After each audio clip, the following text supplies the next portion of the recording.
Hi there and welcome back to my channel. I'm Mikey07 and you're watching the next episode of a scrap mechanic, and this is the second part of this computer case build, and this is not just the case anymore. As you can see, there's something inside and you can see from the bottom as well. There's a lot of things to show, so let me show around, and if you haven't seen the first part, you can check here on the screen is the link of the video, or you can check out the first part where I show the case and celebrating my 300 subscribers. So let me open up the case and I'll show what I have made. So let me open up. So open up and let me show. At the start you can already see here's a place for the SSD. Yeah, I guess in the previous episode you can see that there wasn't this case, and I added this mounting point for the SSD, and it's supposed to be a Kingston 120 gigabytes SSD. Here is the connecting points. Yeah, I'll connect it later. Now I just made it. It looks like a SSD, and here is the hard drive. It's supposed to be a Western Digital Blue 1 terabyte hard drive. I guess you can already see from the color scheme that's Western Digital Blue. So, and here is the SSD, and here at the top you can already see, yeah, it's a motherboard. It's a ASUS Maximus ASUS Maximus 4 Hero, and it's actually pretty cool. Here's the socket, here's the RAM. I'll show closer when I put it on the lift, but you can see already it looks cool. So here is the connections for the hard drives and SSD. The wires will go here in the back and they will go out somewhere here, so I can connect them up, at least for SSD. And I'm not sure if I will connect the hard drive because you can't actually really see that there's something connected, while here you can see it, and the wires will go inside this hole here. So, and here's the motherboard itself, and it's actually works because let me show. Here is the fan which I added. Oh, and let me show the I/O.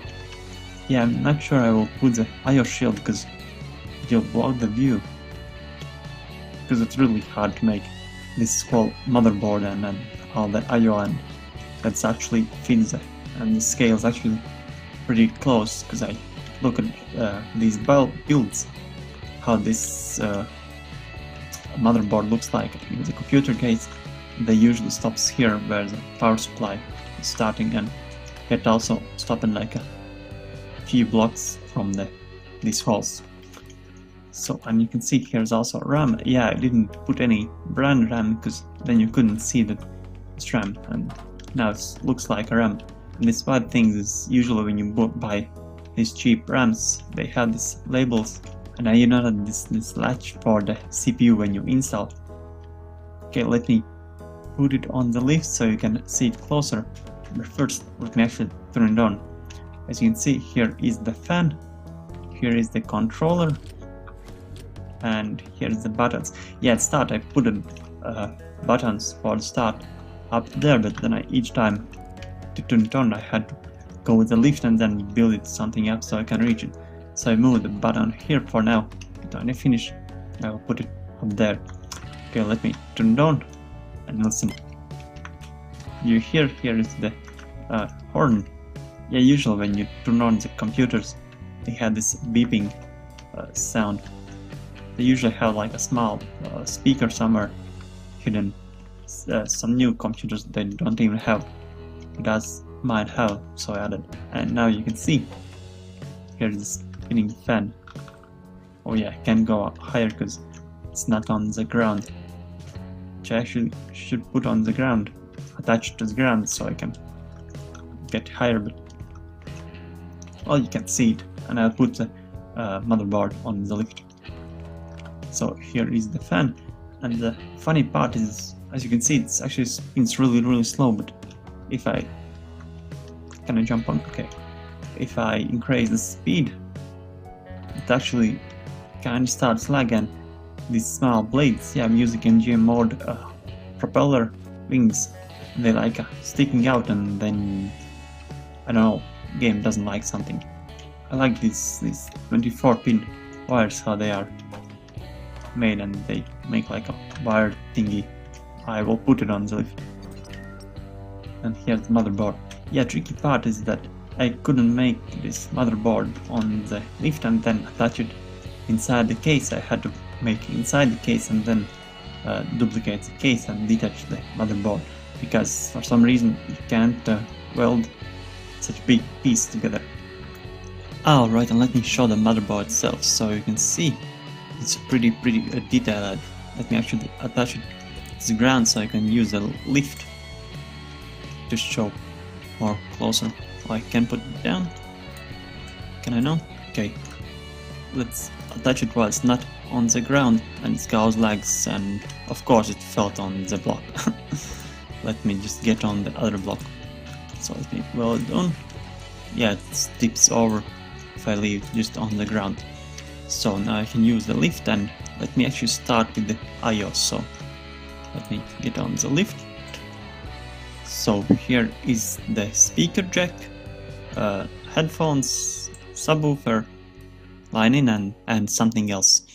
So here is the USB 3.0. These are actually 2 ports. Yeah, I used 4 lights, but they actually 2 ports only, and here also 2 ports, and here as well.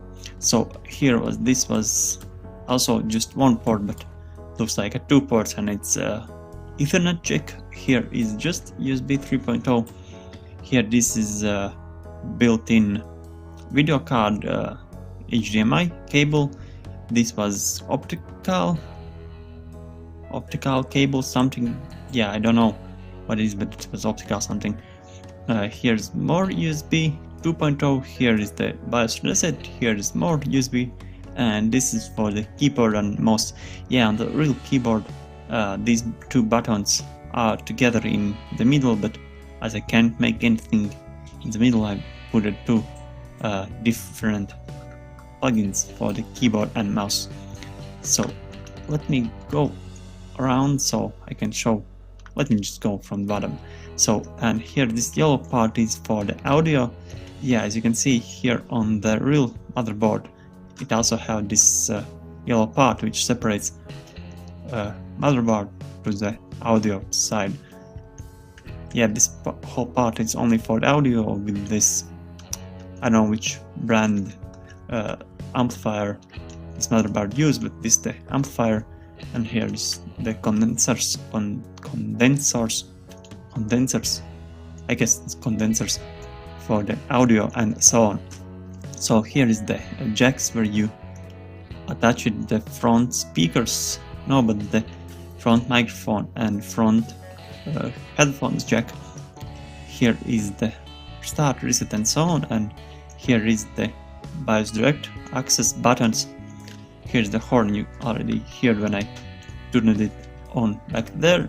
So, oh, here is the plugins for the hard drives. Yeah, I already saw on that computer. Here is the main MSI, no, I say MSI, main ASUS processing for the motherboard. I actually don't know how they call these parts. They are like processors for the motherboard. So let me get on the lift so I can show closer. Here is the 2 slots for the video cards. Yeah, it supports SLI. Yeah, it's hard to remember all the words. So, and here is the PCI Express. I guess this X4 or X8, and these are X16. So here's the battery. Here this was the controller for the spinning fan, which actually there is this part.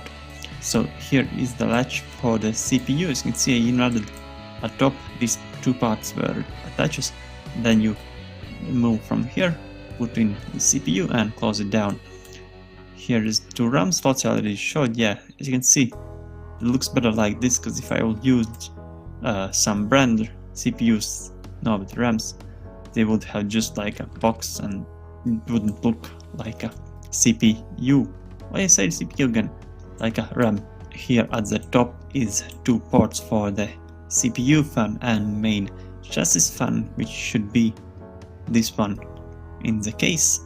Here is the phases, electricity but power phase, which deliver power to the CPU. They stabilize the power so CPU doesn't burn. And these are coolers for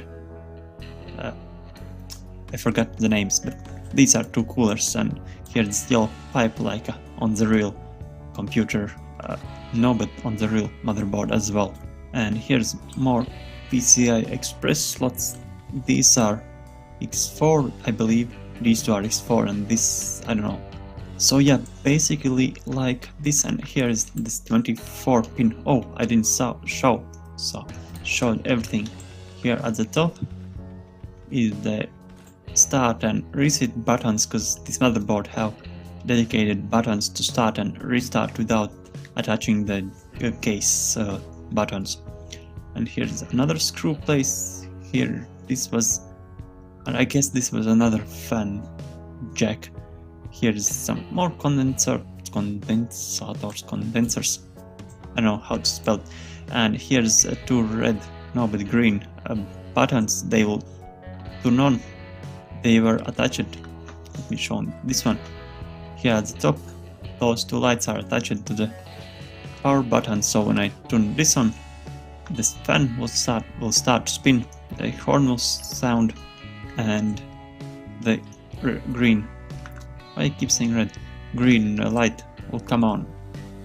At least for my motherboard, there is this green light which turns on when the computer turns on, and all the way around there is buttons to check, not the buttons but LED lights, which tells what's wrong. For example, usually our motherboards have like a LED somewhere around PCI, around the RAM, CPU, so you know where to look for the errors.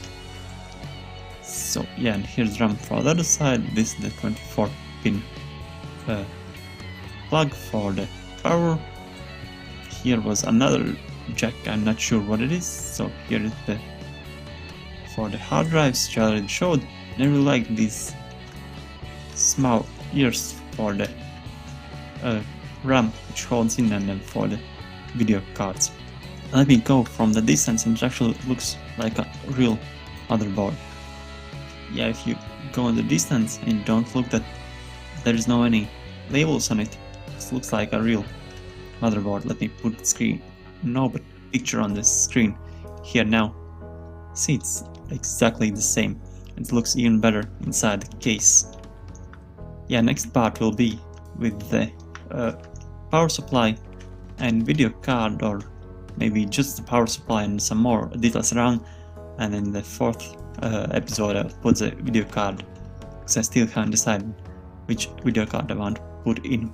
And I also don't want to make like in 1 or 2 episodes, because there's so many details. For example, if I put the power supply in right now, you couldn't see this mesh on the ground, and you wouldn't know that it's actually more detailed than it should be. Same as this hole for the CPU behind, it's actually here. Yeah, I can't open the other side show, but it's exactly where it should be. Also, I added these 3 holes, which wasn't in the original video. You can check the link in the description I'll put, so you can see the case, but it's actually really cool. Yeah, I guess that's all. Let me just go on the motherboard one more time so you can check it, and I'll put all this on the Steam Workshop when it's all done, and I had showed all the episodes, because I don't want someone steals and show it before me, or just claims that he built it, because I have here that it's actually happening. So yeah, here is the ASUS Maximus 4 Hero motherboard. Okay, thank you for watching. Leave a like if you like this motherboard, subscribe for third part, and I will see you in the next one. Bye.